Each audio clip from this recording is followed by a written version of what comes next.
এবার কি তাহলে যুক্তরাষ্ট্রের দিকেই নজর ইরানের? মধ্যপ্রাচ্যের টানা উত্তেজনা, পাল্টাপাল্টি হামলা আর অনিশ্চিত যুদ্ধবিরতির আবহে নতুন করে এমন প্রশ্নই ঘুরপাক খাচ্ছে আন্তর্জাতিক অঙ্গনে। কারণ তেহরান থেকে এসেছে এক কড়া বার্তা। ইরান জানিয়েছে আবার যুদ্ধ শুরু হলে শুধু মধ্যপ্রাচ্যে থাকা মার্কিন ঘাঁটিগুলোই নয়, হামলার লক্ষ্যবস্তু হতে পারে আঞ্চলিক সীমানার বাইরের অঞ্চলও। ইরানের Islamic revolutionary guard corps IRGC সতর্ক করে জানিয়েছে ভবিষ্যতে এমন ধ্বংসাত্মক পদক্ষেপ নেওয়া হতে পারে যা শত্রুরা এখনো কল্পনাও করতে পারছে না। স্যান্ডেলিনা সো, রূপচর্চায় আভিজাত্য। এক সপ্তাহের মধ্যে ইরানের 2 দফা হামলা এবং যুদ্ধবিরতির ভবিষ্যৎ নিয়ে অনিশ্চয়তার মধ্যেই এই হুঁশিয়ারি এসেছে। ফলে নতুন করে প্রশ্ন উঠেছে, সীমানার বাইরে বলতে ঠিকই বোঝাতে চাইছে তেহরান। ইরান কি তবে মধ্যপ্রাচ্যের গণ্ডি ছাড়িয়ে আরো দূরে অর্থাৎ যুক্তরাষ্ট্রে আঘাত হানার প্রস্তুতি নিচ্ছে?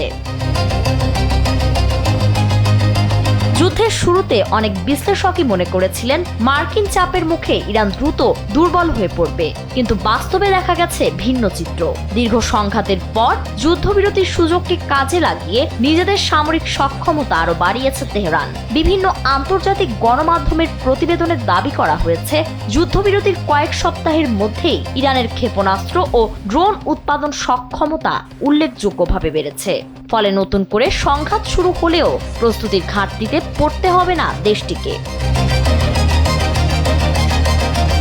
এরই মধ্যে ইরানের পররাষ্ট্র মন্ত্রণালয়ের মুখপাত্র ইসমাইল বাঘাইও সতর্ক বার্তা দিয়েছেন। তিনি বলেছেন, ভবিষ্যতের যুদ্ধগুলোতে শত্রুপক্ষের জন্য অনেক চমক অপেক্ষা করছে।